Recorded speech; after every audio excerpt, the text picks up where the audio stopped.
வணக்க மக்களே, இந்த மாதம் நடந்த தமிழகத்தில் பாலியல் தொல்லை பற்றி தான் நம்ம பார்க்க போகிறோம்.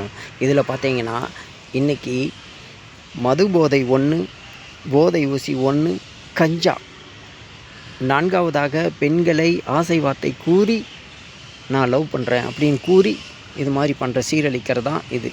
போக்சோங்கிற சட்டம் பயப்பட மாட்டேங்கிறாங்க, நடந்துக்கிட்டே இருக்குது. சென்னை புளியந்தோப்பில் மாற்றுத்திறனாளி சிறுமியை ஒரு 67 வயசு முதியவர் ஒருத்தர் சீரழிச்சிருக்காரு. சென்னை எம்கே நகரில் 14 வயசு சிறு மாணவனுக்கு அடிக்கடி பாலியல் தொல்லை கொடுத்துருக்காங்க.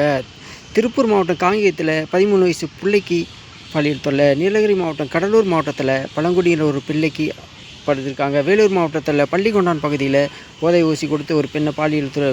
ஒரு கடலூர் மாவட்டத்தில் வடலூரில் ஒரு பள்ளி ஆசிரியர் பண்ணியிருக்காரு. செங்கல்பட்டில் திருப்பூரில் நடந்திருக்கு இந்த சம்பவம். அதே மாதிரி சென்னை பூந்தமல்லியில் இன்ஸ்டாகிராம் மூலம் பலவின பெண்ணை சீரழிச்சிருக்கிறான்.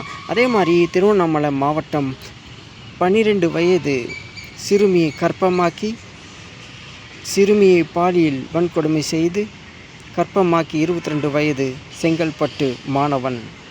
இதெல்லாம் இவ்வளோ நடந்துகிட்ருக்கு. எவனும் பயப்பட மாட்டேங்கிறான். இவ்வளோ பெரிய சட்டம் போட்டும் பயப்பட மாட்டேங்கிறான். என்ன பண்ணுறது? டெய்லி நடக்குது. இதெல்லாம் போதையினால தான். அன்பு உறவுகளை, உங்கள் வீட்டு பிள்ளைகளை நீங்கள் பாதுகாத்து கொள்ளுங்கள். தினமும் பார்த்து பேசுங்கள்.